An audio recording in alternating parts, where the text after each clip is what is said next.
Jadi saya itu keluar rumah, dan ketika keluar rumah itu, lah, Nafis kok masih ada di rumah? Katanya udah terbang. Saya tuh bingung. Kayak gini aja saya. "Ah, ah, kok bisa gitu?" Dia tuh mikir kayak gitu. Kata saya tuh tanyalah ke dia, kapan dengar saya terbang, dari siapa? Kata siapa gitu saya terbang ke Jepang katanya. Halo guys, kembali lagi bersama saya Duru Napis. Di channel ini kita akan membahas seputar pekerjaan. Oke, jadi di video kali ini saya ingin kembali membahas seputar proses saya buat kerja ke Jepang. Akan tetapi guys, di pagi ini, di hari ini, saya mendapatkan sesuatu yang sangat bisa disebut menjengkelkan banget gitu. Bukan menjengkelkan sih, akan tetapi lebih ke, lah kok ini orang-orang kok bisa berpikiran hal yang seperti ini gitu. Oke, jadi hari ini tuh saya tadi ketemu sama teman saya. Lebih cocoknya itu tetangga sih. Jadi saya itu keluar rumah, dan ketika keluar rumah itu, lah, Nafis kok masih ada di rumah? Katanya udah terbang. Saya tuh bingung. Kayak gini aja saya.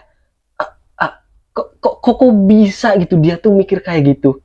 Kata saya tuh tanyalah ke dia, kapan dengar saya terbang, dari siapa? Kata siapa gitu saya terbang ke Jepang katanya. Ya nggak tahu katanya. Lah kok bisa gitu? Saya tuh kan kemarin itu kan teman-teman nggak ada di rumah selama 4 bulan itu kan, ataupun hampir 5 bulan itu kan pergi ke LPK ya. Jadi ke LPK itu buat belajar bahasa Jepang, bukan buat terbang ke Jepang, bukan buat cus gitu kayak pergi dari rumah terus pergi aja ke Jepang. Enggak semudah itu, ya Allah. Heran gitu, kok ada gitu orang yang mikir kayak gitu. Tapi ini nyata guys, ini nyata, bener nyata. Gimana ya? Mungkin kalau misalkan orang-orang yang lagi berproses buat ke Jepang itu tahu bagaimana susahnya dan bagaimana panjangnya proses ini gitu.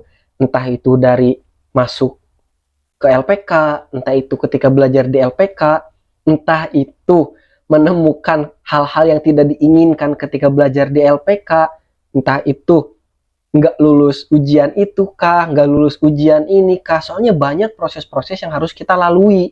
Bukan kita daftar ke LPK ataupun daftar ke lembaga yang buat kita kerja ke Jepang 2-3 hari ataupun 2-3 bulan berangkat aja kayak gitu.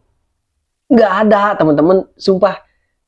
Ini kalau misalkan ada teman-teman kalian ataupun ada saudara-saudara kalian yang beranggapan seperti itu, tolong share video ini dan ceritakan bagaimana sih sulitnya buat proses kerja ke Jepang itu kayak gimana gitu. Seperti itu guys. Ini saya heran banget gitu, kok ada gitu. Ya ini memang dulu itu sempat berteman, artinya sempat berteman itu dekat karena tetanggaan. Pas tadi ketemu, saya lewatkan, lah kok ada di rumah katanya. Lah emang saya kemana aja, emang saya tuh ada gitu. Saya tuh ada aja, sekarang tuh baru pulang dari LPK kayak gitu. Dan dia nyangkanya saya tuh udah terbang guys. Padahal kan belum gitu, saya tuh cuman pendidikan. Nah, kalau misalkan ada yang sama guys, komen di kolom komentar ya. Jadi, buat proses kerja ke Jepang itu memang tidak semudah yang dibayangkan teman-teman. Artinya, yang tidak artinya gini, setiap orang kan prosesnya beda-beda, dan setiap orang rezekinya pun beda-beda. Mungkin ada yang ketika orang tersebut mungkin berangkatnya cepat karena keuangannya lancar. Ada juga yang mungkin keuangannya lancar ataupun keuangannya aman lah. Mungkin ada juga kendala-kendala ketika ikut tes dan yang lain sebagainya.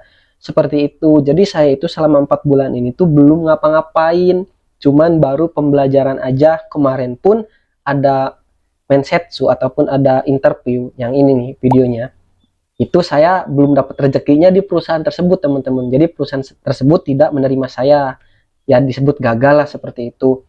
Dan sekarang lagi latihan-latihan lagi, dan kebetulan nanti Desember saya mau ikut ujian JLPT guys. Jadi ini lagi banyak persiapan aja gitu, persiapan belajar ya, walaupun belajarnya sendiri ya, mandiri di rumah itu kayak ya tahu sendirilah gimana beratnya belajar sendiri itu. Jadi seperti itu teman-teman. Jadi kalau misalkan ada yang nanya kapan berangkat, saya juga sampai sekarang nggak tahu gimana harus ngejawab gimana gitu. Sedangkan mereka itu taunya itu pengen bilang, ketika itu bilang pengen ke Jepang, berarti berapa bulan berangkat gitu. Mereka tuh mikirnya mungkin kayak gitu. Enggak teman-teman, tapi prosesnya itu panjang banget. Nah, kalau misalkan saya harus ceritakan dari awal saya masuk ke LPK sampai sekarang, itu tuh memang saya memberanikan diri resign dari pekerjaan saya sebelumnya, dari retail ya teman-teman.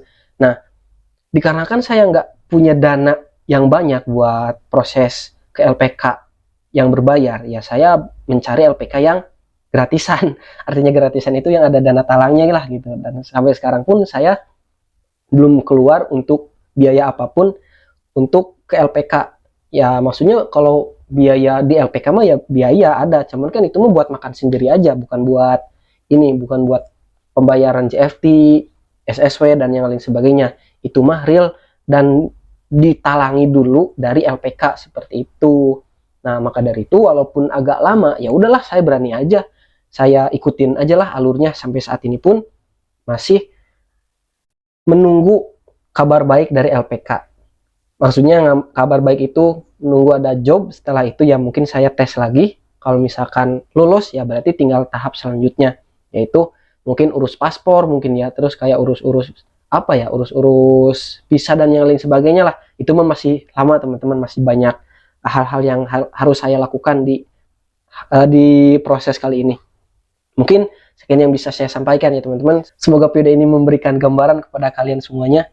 Jadi kalau misalkan ada yang nanya kapan berangkat ke Jepang, kapan berangkat ke Jepang, ya jawab aja nih, lihat tuh, tonton video ini. Seperti itu ya guys. Dan ini benar-benar kejadian kepada saya dulu ketika saya nonton TikTok, kapan berangkat, lah kok ini orang-orang itu kayak ngeluh gitu ketika ditanya seperti itu. Kali ini terasa banget sama diri saya sendiri, langsung di hadapan muka itu rasanya oh seperti ini gitu. Bingung juga sih mau ngejawab apa gitu kan. Oke guys, mungkin hanya sekian yang bisa saya sampaikan pada kesempatan video kali ini. Jangan lupa like, komen, dan subscribe. Dan kalau misalkan kalian sedang berproses juga buat kerja ke Jepang, komen di kolom komentar guys. Jadi gimana perasaan kalian ketika ada seseorang yang nanya seperti itu. Ja, mata nih.